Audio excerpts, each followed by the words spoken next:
الحلقة دي ممتعة ومثيرة، وفي الآخر هنشوف قصة روعة عن قوة الصلاة. نبتدي بالدكتور خالد منتصر. كتب قضية في منتهى الأهمية: الغسالة في الحمام بتصحي الجن وتهيبر المكان وتخلي الطفل يصرخ.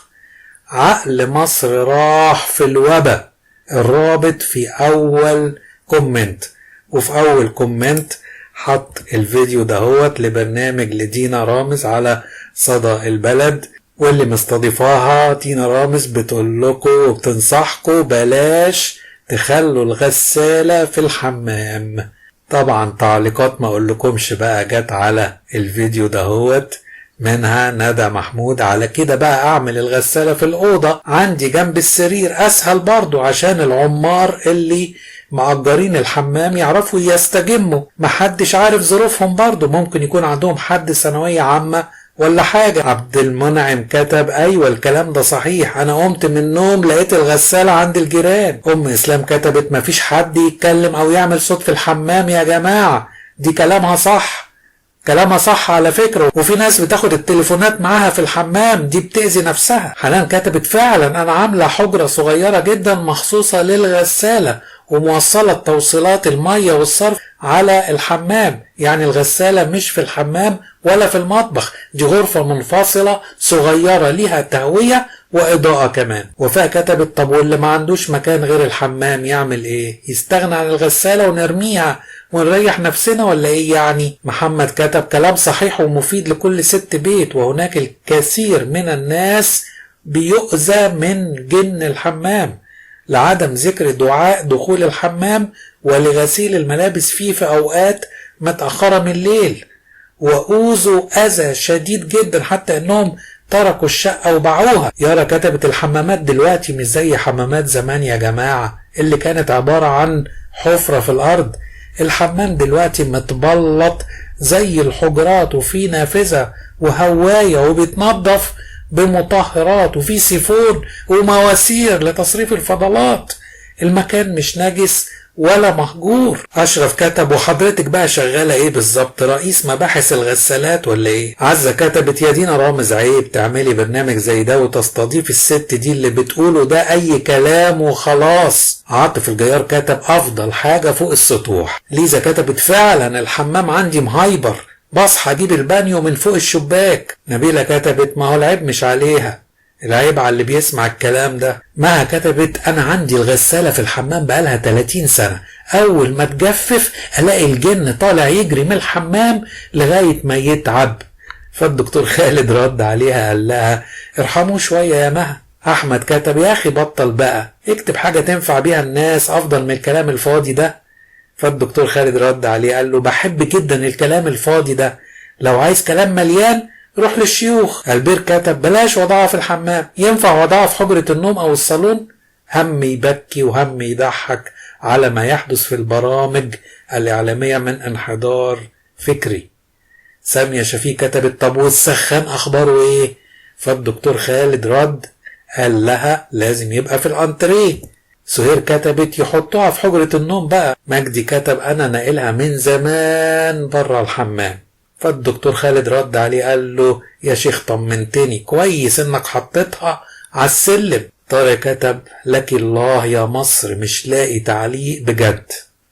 نيفو كتبت: ما خلاص يا جماعة الناس تحترم الجن وتظبط مع مواعيد نومه، يكلموا بعض ويحصل تظبيط مواعيد. أنطوانيت كتبت: الأفضل بلاش حد يدخل الحمام من أصله. رؤوف كتب: الحمد لله عندي في المطبخ الغسالة، الجن ده هيجننا. أحمد كتب: الغسالة في الأنتريه معروفة يعني. أبو سمرة كتب: أختاه احذري، الغسالة جنب البوتاجاز، هيجيبولك مايكروويف حرام، احذري. جمال كتب: لما كنت في زيارة ليبيا شاب قال لي: عارف القذافي في ايده خاتم بتاع سيدنا سليمان، قلت له طب ما تقول له يسخر بيه الجن يضرب اسرائيل. ورحت بلد عربي تاني خليجي، اذا بشاب يقول لي السلطان لابس خاتم بتاع سيدنا سليمان، فما كان مني الا اني ضحكت وقلت له يبقى سرقوا من القذافي. سامية كتبت طول عمري حاطه الغسالة في الحمام وما بيحصلش حاجة. فالدكتور خالد رد عليها قال لها خدي بالك يا سامية الجن هيزعلوا منك. فيكا كتبت وحوض المواعين جنب البوتاجاز بيسبب الطلاق. فالدكتور خالد رد يا ساتر. مارسيل كتبت انا كمان بخلي الجن ينشر ويطبق ويكوي. شفتوا الشطارة بتاعتي؟ يسري كتب بص يا دكتور خالد انت اصلا لا تعرف مزاج الجن الساكن في الحمام، هو بيحب السكون ولا يحب ان يسمع الا الاصوات التي تصدر عند قضاء الحاجة، فهي بالنسبة له احد سيمفونيات بيتهوفن. دي سيكولوجية الجن ساكن الحمام. فالدكتور خالد رد عليه قال له شكرا على هذا الشرح الموجز الشافي الوافي. محمد كتب الاعتراض على ايه حضرتك؟ الجن بيسكن في الحمامات والغسالات لما بتشتغل بتزعجه وتقلق منامه، خصوصا لو غسالات عادية مش فول اوتوماتيك. فاحنا المفروض نطالب بتعميم الغسالات الاوتوماتيك والغاء الغسالات العادية ونسيب الجن ينام في حاله ما نزعجهوش. فالدكتور خالد رد طب والغسالات المجففة؟ فدوى كتبت ايه بقى؟ بعيدا عن الهزار والكومنتات المرعبة، بجد احنا عندنا جهل وتأخر غريب. كل كلمة قالتها الست دي صح وديننا موصي بيها. على فكرة الغسالة فعلا بتعمل ضوضاء في الحمام، والكلام في الحمام اصلا مكروه عندنا، والمفروض اننا ما نردش على حد حتى في الحمام ولا بأي كلمة، لأن ده غلط كبير. وحقيقي أي هدوم بتكون في الحمام بتتأذى وما ينفعش نعلق هدوم ونرجع نلبسها، كل ده صح. واللي بيتريق على وصايا دينه مش على مذيعة. انتوا بتهزروا على ايه؟ انتوا فعلا في غفلة حتى في أبسط الأمور. انتوا بقى ايه رأيكم في كل اللي اتقال ده؟ شاركونا في التعليقات. من ناحية تانية نشر الدكتور خالد منتصر صورة لفيديوهات ورا بعض شافها هو على الانترنت عن موضوع ما حكم جمع الزوجتين في فراش واحد. طبعا الشيوخ كلهم أفتوا، منهم محمد بن صالح العثيمين وسلمان الفراج وفتاوى الراسخون في العلم وفيصل الزاوي أبو فوزان وقناة التوحيد الدعوية وكل شيء وفتاوى وأحكام ومنكم نستفيد وفتاوى أهل العلم السقاط وقناة الندى الفضائية. كله اتكلم على الموضوع ده اللي هو ما حكم الجمع بين الزوجتين في فراش واحد. والدكتور خالد علق بقى على كل اللي موجود على اليوتيوب ده وكتب ونحن في أجواء نوبل التي ذهبت أهم جوائزها لأبحاث تتعلق بالهندسة الجينية، لابد أن نفخر بعلمائنا الذين يستحقون هم أيضا نوبل لأبحاثهم المتعلقة بالهندسة الجنسية، حيث توصل علماؤنا الأفاضل الأجلاء لحل مشكلة ومعضلة نوم الزوج بين زوجتيه على سرير واحد، وهي إشكالية علمية لو تعلمون عظيمة وعلى قدر كبير من الأهمية، لأن فيها تحديد دقيق للأوضاع العلمية طبعا، وما أدراكم باختلافات وثراء وتنوع تلك الأوضاع. بارك الله في علمائنا الأجلاء ووفقهم في الحفاظ على نقاء السريرة والسرير. فأحمد كتب له انت عاوز ايه بالظبط على الصبح كده؟ يا عم اقعد دقيقتين مع نفسك كده، اقرأ أذكار الصباح أو صلي الضحى، ولا شوف لك حاجة تنفعك في آخرتك يا راجل. فالدكتور خالد رد عليه قال له البوست وجع أفكارك مش كده؟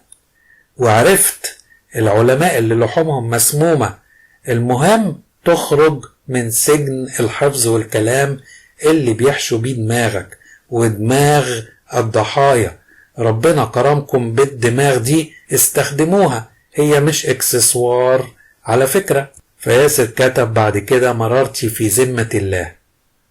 دكتور خالد رد عليه وأعضاء أخرى. دكتور أشرف كتب طبيعي لما تنزل نقد للشريعة الإسلامية إنك هتلاقي مسيحيين كتير بيطبلوا لك، مش حبا فيك ولا في أفكارك النيرة، لكن لمجرد إنك انتقدت ديانة غير ديانتهم. ونفس الشيء لو نزلت بوست تنتقد في حاجة في الديانة المسيحية، هتلاقي مسلمين كتير داخلين برضو يطبلوا لك، وده بيعطيك انطباع إنك ما حصلتش وإن ليك جمهور. بس للأسف ده جمهور مبني على كره الغير وعدم تقبله، مش جمهور حقيقي ليك.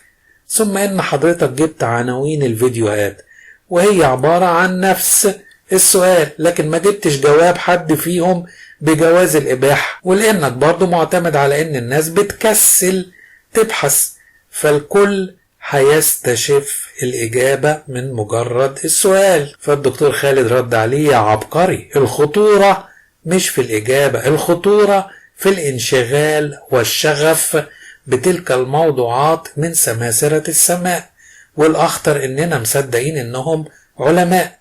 انت عبقري، مفيش كلام. فضيلتك عاطف كتب: انا شايف يا دكتور مش العيب على الشيوخ خالص، العيب على الناس اللي سلمت مخها تسليم اهالي للشيوخ، واصبح اللي يفكر له ويمشي حياته في ادق تفاصيل حياته، من دخول الحمام والنوم على الجنب الايسر ولا الايمن، وطريقة معاشرة زوجته، وكيف يأكل، وحتى كيف يمشي وكيف يجلس. السؤال اللي لازم نسأله حقيقي: ايه اللي وصل الناس لكده، انها تلغي مخها نهائي وكأنه اكسسوار زي ما قلت يا دكتور؟ مع ان القاعدة الفقهية بتقول لكل شيء مباح الا ما حرمه الله بنص قطعي الدلالة، يعني مفيش فيه شك في التحريم. وزي كمان ما بنقول الحرام بين والحلال بين، ايه السبب في تعقيد الحياة بالشكل ده؟ ايضا نشر الدكتور خالد الصورة ديت والتعليق بتاع احمد كاتب: عشان نعرف المحن الديني والهوس الديني وصل لأي درجة في جمهورية قندهار مورستان الشهيرة بوزارة التربية والتعليم المصرية. المعلمة الفاضلة دي لابسة النقاب عشان خايفة على الأطفال من الفتنة، من فتنتها هي طبعا، لأنها ترى نفسها فتنة وعورة حتى على الأطفال الذين لا بيبلغوا الحلم وليس عليهم تكليف. هتعلمهم ايه غير اللي في دماغها؟ بين السطور بقى ان الطفل بيكبر متعود على ان النقاب على وجه المرأة وضع طبيعي، ويستغرب ان امه غير منقبة. هو ده الهدف الاساسي.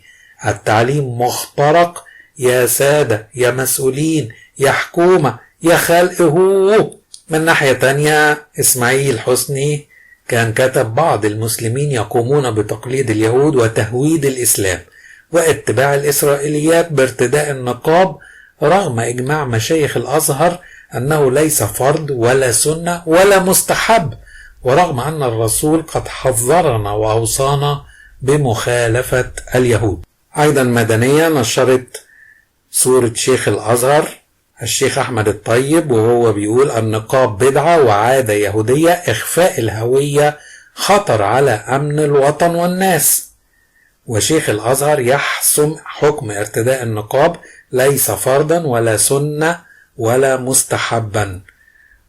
فأحمد في التعليقات كتب: اللي فوق ده مش كلام شيخ الأزهر، لكن اللي تحت عن رأيه الديني في النقاب وإنه مش فرض ولا سنة ولا ليه أفضلية دينية، ده كلامه من 2008 بيقولوا دايما. فمدنية ردت: لكن حتة الأمن دي جديدة، إنه إخفاء هوية وخطر. فادية كتبت: على فكرة هو قال الكلام ده كتير وآخر مرة في رمضان. محمد ما صدقش وقال لفادية: طب ممكن مقطع الفيديو لو سمحتي؟ فجابت له مقطع الفيديو في اليوتيوب في الوطن، وفي مقطع الفيديو مكتوب: شيخ الأزهر يحسم حكم ارتداء النقاب ليس فرضا ولا سنة ولا مستحبا. وأضاف الإمام الأكبر في حوار له بأحد البرامج: هو أمر في دائرة المباح للمرأة أن تلبسه وللمرأة أن تخلعه حسب ظروفها، ولكن التي تلبسه لا تقول أنا ألبسه شرعا، هذا هو الفرق.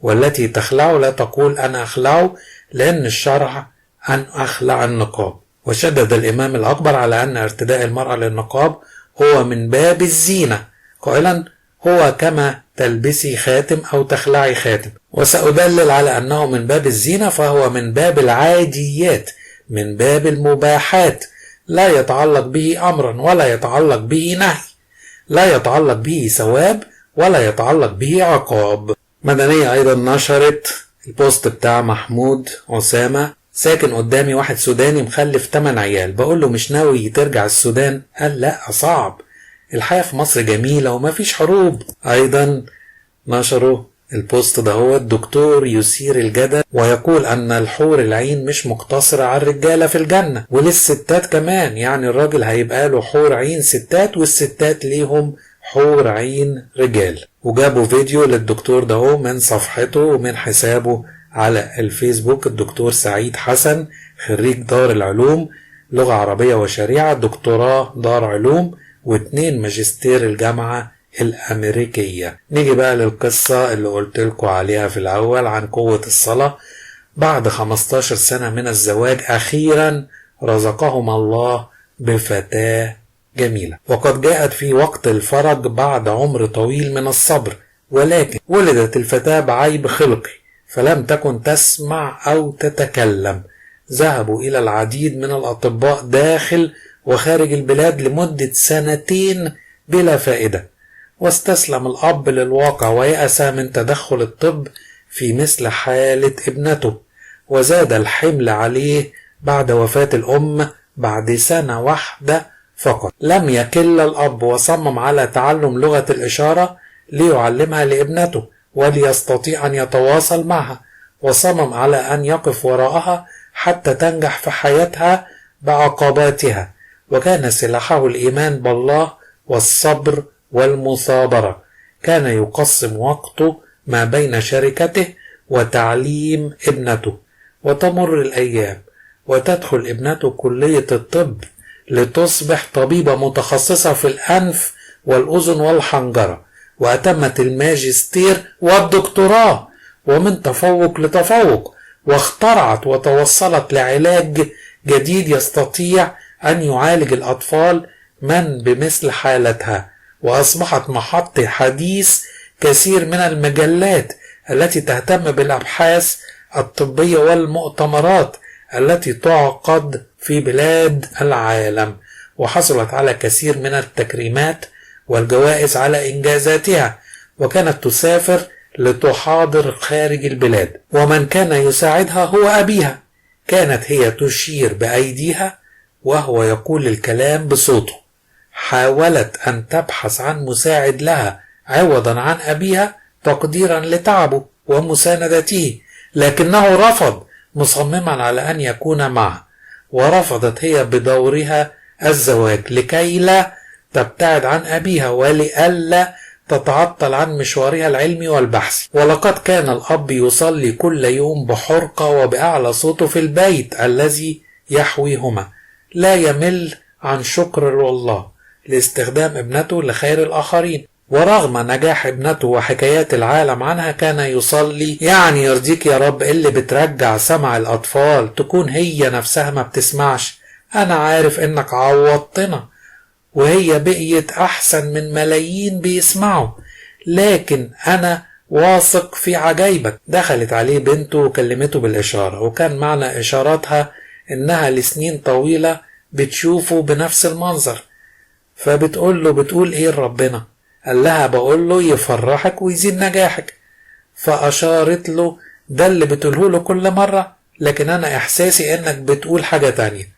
أجابها: أخاف أقول أجرحك. فصممت إن هو يقول لها بيقول إيه ربنا بالظبط. فأفصح لها عما بداخله كاتما دموعه. فقالت له: أقول لك على حاجة بس توعدني إنها ما تغيرش حاجة من ملازمتك ليا في محاضراتي وفي الشغل اللي بتعمله معايا. فوعدها. ففتحت فاها وقالت له بصوتها: أنا بقالي 5 سنين بسمع واتكلم. ارتبك أبوها ودموعه غرقت ابتسامته، وحضنها وقال لها: صح، أيوة صح، زي ما عالجتي الألوف بعلمك كان لازم تعالجي نفسك. ضحكت وقالت له: ما ينفعش، الموضوع كان لازم يتحل وأنا طفلة. أنا اللي عالجني صلاتك، قوة إيمانك، إصرارك وخناقك مع ربنا وإلحاحك على اللي انت عاوزه. قال لها وليه ما فرحتنيش من ساعتها؟ أجابت عشان لو قلتلك ساعتها كنت هتسيبني أدي محاضرات لوحدي، وأنا اتعودت إن أنت تكون صوتي، هتبطل تطلب من ربنا بقوة. وأنا أول حاجة سمعتها وفي كل يوم بسمعها كانت نغمة صلاتك وقوة طلبك. حضنته وقالت له هنكمل زي ما احنا. فأجابها لا طبعا، الناس كلها لازم تعرف المعجزة دي. قالت له انت وعدتني، وبعدين اللي انا محققاه بيك هو اكبر معجزة، وانا مش عاوزة حد يسمع صوتي غيرك. انا بس قلتلك عشان اعرفك ان زي ما تعب السنين لقيته، فبرضو الصلوات السنين ما راحتش هدر. فاستجاب الأب لرغبة بنته وأكملوا مشوارهم معا، وأمد الله بعمر مديد للأب إلى أن أكمل سن 90 وهو على سرير الموت. آخر كلمة قال لها أنا هسيبك، انت عارفة إن أنا عمري ما سبتك، بس المرة دي غصب عني. وصيتي ليكي لازم تقولي للعالم كله قصة معجزتك. وقبل يديها وقالت له حاضر، أوعدك إني هقول للناس إن أنت أعظم أب. أنا دعوتك لأنك تستجيب لي يا الله. أمل أذنيك إلي واسمع كلامي. في المزمور 17 وليتمجد اسم الرب. لو عجبكم الفيديو ياريت تشتركوا في القناة وتفعلوا الجرس ليصلكم كل جديد، وشاركونا بالتعليقات. وشكرا لكل المحبين والمتابعين، شكرا لكم.